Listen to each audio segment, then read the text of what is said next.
Sir Chikkadpally police స్టేషన్లో అల్లు అర్జున్ మీద case అయింది. అది జైలు శిక్ష పడే అవకాశం ఉందా? ఉందనుకుంటా.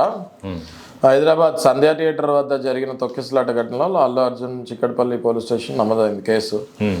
BNS 105-118. ఓకే, అంటే ప్రాణ నష్టం ప్లస్ నాన్ బెయిలబుల్ వారెంట్ సెక్షన్ల కింద కేసు అయితే నమోదైంది. ఓకే, ఇట్లాంటి కేసెస్ ఏమైనా నమోదైతే 5 నుంచి 10 సంవత్సరాల వరకు జైలు శిక్ష ప్లస్ ఫైన్ పడే అవకాశం ఉంటుంది. ఎందుకంటే ఇది ఒక ప్రాణం నెగ్లిజెన్సీ, డెత్ బై నెగ్లిజెన్సీ ఉన్నా కూడా ఇట్ ఈస్ డెత్తే కాబట్టి మినిమం పనిష్మెంట్ అన్నది చట్ట ప్రకారం పడుతుంది. ఓకే, కేసు నమోదైంది. ఆల్రెడీ చనిపోయిన రేవతి వాళ్ళ హస్బెండ్ ఫైల్ చేస్తాం జరిగింది. So death by negligence is also a death. అంటే ఇందులో నేను కావాలని చేయలేదు, కానీ నెగ్లిజెన్సీ వల్ల ఒక ప్రాణం పోయింది. ఓకే, కాబట్టి అది పనిష్మెంటే. 5 నుంచి 10 ఏళ్ళు పడే ఛాన్స్ ఉంటుంది. సంధ్యా థియేటర్ కూడా సీజ్ చేశారని ఇంట్లో నేను.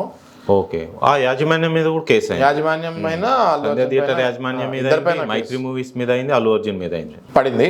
ఈ కేసు తప్పుదారు వెళ్ళకూడదు. ఓకే, హస్బెండ్ కాంప్రమైజ్ అవ్వకూడదు. ఓకే, కాంప్రమైజ్ చేసే అవకాశాలు ఉన్నాయా సార్? ఉంటాయి కదా.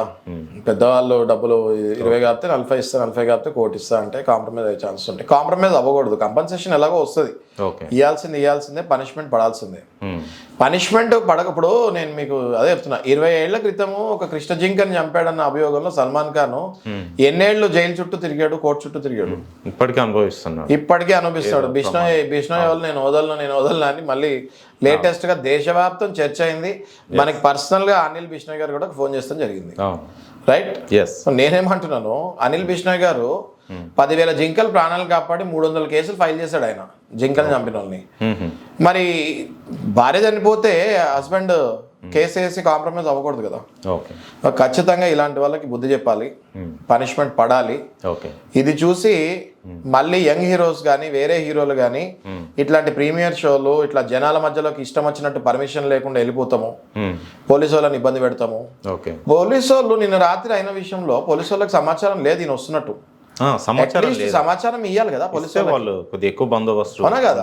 ఏంటి ఎందుకు అంత నీకు అది నెగ్లిజెన్సీ అంటారు నేను. రైట్.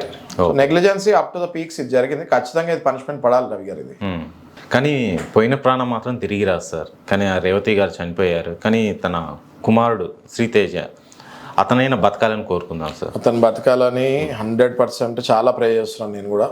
బతకాలని కోరుకుంటూ, ఇట్లాంటి హీరోలు మళ్ళీ ఇట్లాంటి పనులు చేయకూడదంటే ఈ హీరోకి పనిష్మెంట్ పడాలని కోరుకుంటూ, కేసు తప్పుదారి వెళ్ళకూడదని ఖచ్చితంగా కోరుకుంటూ, మా అడ్వకేట్ సపోర్ట్ కావాలి అంటే ఖచ్చితంగా మేము ఇస్తాను, రెడీగా ఉన్నామని విన్నపించుకుంటూ ఇంతటితో ఆపేద్దామని.